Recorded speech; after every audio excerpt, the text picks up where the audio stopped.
The function g is defined by g of x equals x times quantity x minus 2 times quantity x plus 6 squared.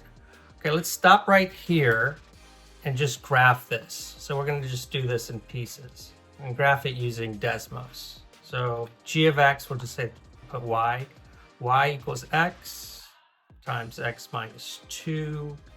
So here's our graph of that function.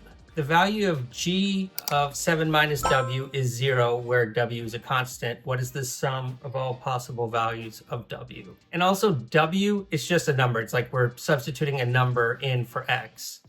We can just call it x. So the value of g 7 minus x, for everywhere there's an x, we're going to substitute 7 minus x. So instead of this x, it's going to be 7 minus x. Instead of x minus 2, it's going to be 7 minus x.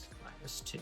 Instead of x plus 6 squared, it's going to be 7 minus x plus 6 squared. And then what is the sum of all the possible values of x? It's going to cross the x-axis at a bunch of places. Those are the values of x, and we're just going to add them all up. So we're going to change this x to 7 minus x. We're going to change x minus 2 to 7 minus x minus 2, and then x plus 6 squared to 7 minus x plus 6 squared.